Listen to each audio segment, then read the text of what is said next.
organic, unpredictable, unknown, lovely, beautiful, a sense of fulfillment. This is part of the pleasures of life and not the chores of life.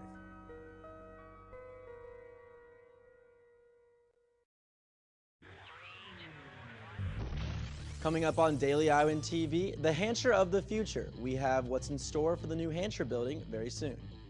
And earlier this evening, the Iowa City Book Festival began. We'll tell you why you should care. And in sports, we hit the pool and the hardwood in just a bit. We have all that at the top of the hour. Daily Iowan TV begins now. I'm Tom Brokaw. For more than 100 years now, the University of Iowa community has been waking up to the Daily Iowan. Today, it's the largest newsroom in eastern Iowa. And now you can see the news every night on Daily Iowan TV and get it anytime worldwide at dailyiowan.com.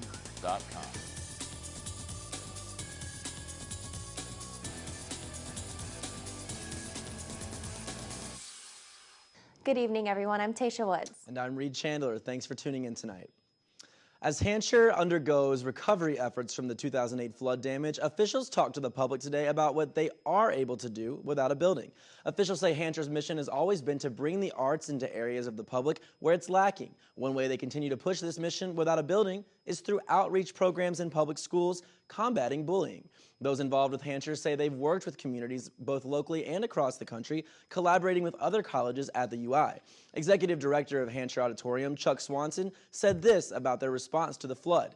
"What I'm proud of more than anything is that we've stayed true to our mission. And even when the new building is finished, Hampshire officials say the outreach efforts will continue." Iowa alums are donating more money to the university. Alumni donations jumped from 37% in 2007 to 55% in 2012. And according to Dana Larson of the University of Iowa Foundation, this increase is due to strong university leadership and outreach events coordinated by the Alumni Association. Who exactly is benefiting from this increase? So student success is a huge piece of what we're fundraising for. Larson says University of Iowa students also receive financial assistance in other areas. But it's also for study abroad experiences, it's for hands-on learning experiences, leadership training, and really a whole host of programs that benefit students and help them pay for their education. Well, it's good to know that Iowa alumni are continuing to give more money to the students. I couldn't agree more, Tasha. More money is never a problem. And still to come on tonight's newscast, celebrating literature here in Iowa City. More on that in just a bit. And in sports, a day in the life of one University of Iowa athlete. And will this weekend bring sunshine? I'll have the answer in just a bit. But first, a quick message from the School of Journalism. Iowa SJMC. Want a major that'll take you somewhere?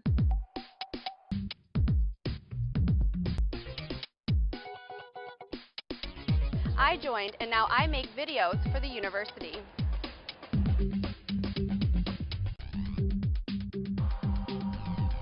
I joined and now I work for the most trusted news source in America. SJMC. Hey guys, welcome back to the show. This weekend's weather is not looking too good, but luckily it landed on a Hawkeye football bye weekend. Friday morning, the weather is going to be 64 degrees with a chance of scattered showers. In the afternoon, the temp will reach a high of 75 degrees. In the evening, the temperatures will barely drop, ending at 72 degrees. Now look at the rest of this week's forecast. Saturday, the showers are going to continue with a high of 70 degrees. The skies are going to clear up Sunday with cool temperatures around 64 degrees. Monday, the temperatures will stay about the same with cloudy skies. Tuesday, we're looking at warmer temperatures around 68 degrees with a high chance of thunderstorms. And finally, Wednesday, the weather will be around 65 degrees with mostly cloudy skies. That's all I have for weather. Back to you guys at the desk. You've probably seen Iowa City called the City of Literature, and for good reason. This weekend, dozens of authors are gathering to reminisce about how the city has influenced their work at the Iowa City Book Festival downtown. And the best part is, everyone is invited. Books on books and more books.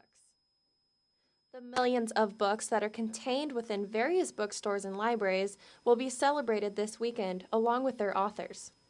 It's the 5th annual Iowa City Book Festival. So the City of Literature's mission is to connect readers through the power of story on a local, statewide, national, and even international level. And so when we have this book festival, it's great because it shows that the city and the community supports its authors. Everyone in Iowa City really is a writer. Because in 2008, Iowa City was dubbed the 3rd city of literature in the world by the United Nations Educational, Scientific, and Cultural Organization. We can bring in guests from across the country and international writers to come and celebrate great writing here in Iowa City. The celebration of books, reading, and writing includes a book fair with sellers from across the region, author readings, books discussions, and demonstrations by authors, illustrators, and bookmaking experts.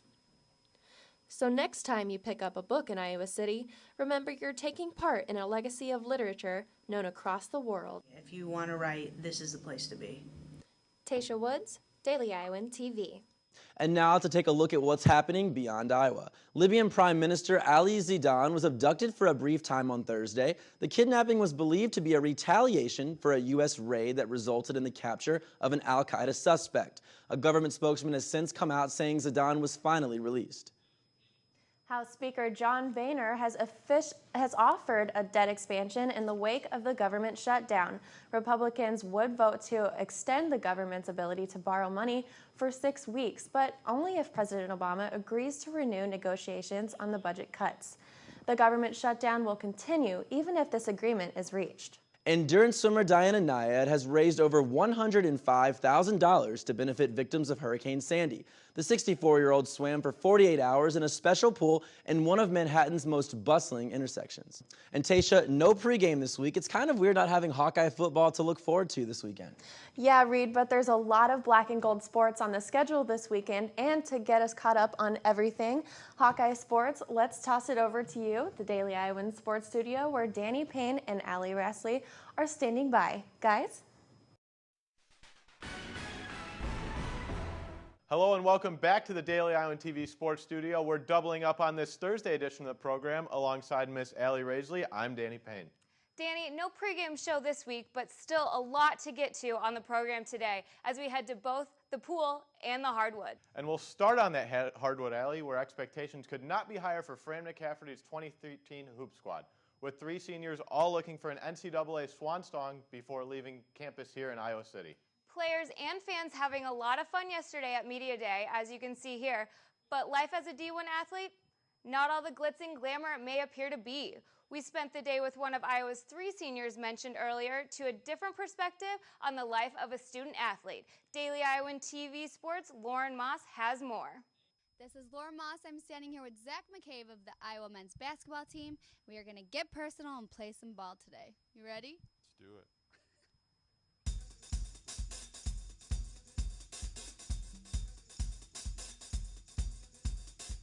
All right, Zach, talk to me. How long have you been playing basketball for? I've been playing basketball since I was 5, so I had this long time. Long time. So I had this little Tykes hoop that I always play on, and I've always loved basketball. So If you didn't play basketball, what would you be doing? Hopefully, I would want to play football, but I used to play in high school. Can you play football though? I can. I want to stay championship in football, so there you go. But yeah, I love football too, but basketball is my first love too. When you have a day off, what are you doing? Just hanging out, studying, making sure I'm caught up on all my readings and stuff like that. Sure. Yeah. So otherwise, I'm just hanging out, watching TV, just relaxing.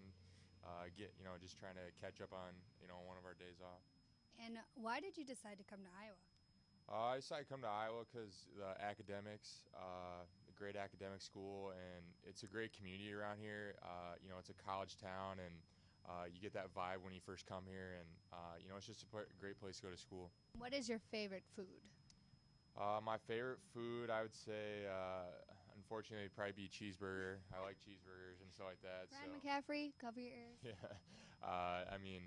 There's great burger places around here, and it's always nice to have one at least. All right, if you have a huge game, you just won, what are you doing? Where can I find you at? Probably downtown. Probably.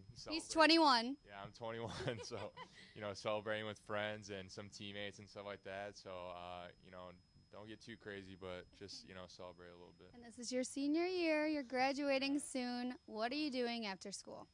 You know, hopefully I can continue playing basketball, but, you know, if I don't, I'm sure I'll be able to find a job doing something. I'm not sure. What are your interests? What do you want to do?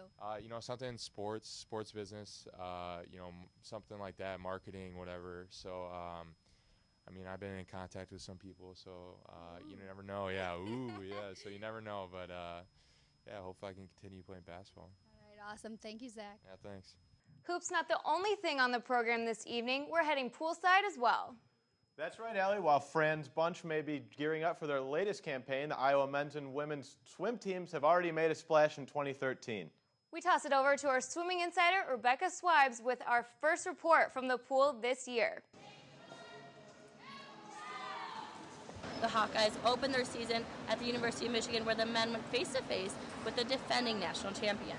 We knew going into it they were going to be tough competition, and you know we came in knowing that we could win some events, and we actually did, and I think we actually competed pretty well against them. They have an insane amount of depth, so to go in and, you know, right off the bat and race the defending national champions, it makes any other competition we go against, you know, we feel we're that much confident towards them because we've already raced the best.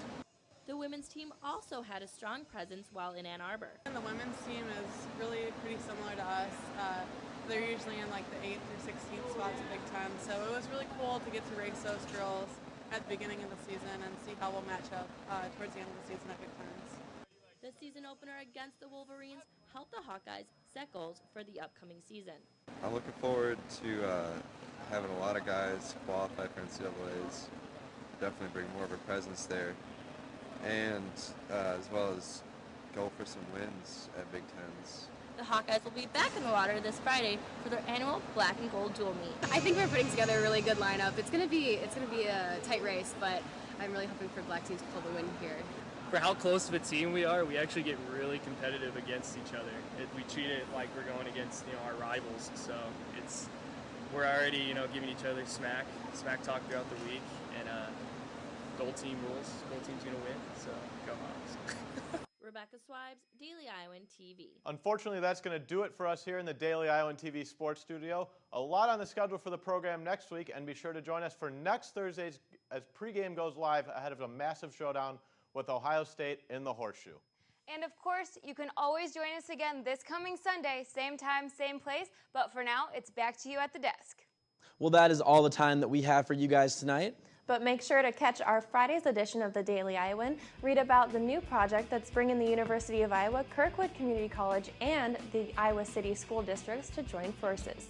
And over 300 area high school students will flood into Iowa City on Friday. You can find out why they're all here in tomorrow's pages. And thanks for tuning in to Daily Iowan TV tonight. We'll be back at the same time on Sunday, or you can catch us anytime online at dailyiowan.com. Have a wonderful night, everyone.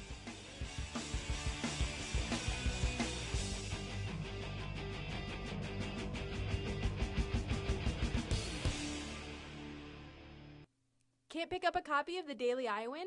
Are you worried about how you're going to find out about the latest news in Iowa City and the University of Iowa? Well, look no further. You can download the Daily Iowan mobile app on your iPhone for the area's best news coverage. And you can also read and watch us on your iPad. You can always find current and past Daily Iowan stories at dailyiowan.com. The Daily Iowan is now on TV, online, and in your pocket. If it happens, it's news to us. Tradition. Ambition. Exploration. Inspiration. You feel it when you step on campus at the University of Iowa. The energy and pride of students inspired by our history. And excited about our future. When you join the Hawkeye family, you're a part of it all. Be a part of it. Be a part of it. Be a part of it. Be a Hawkeye.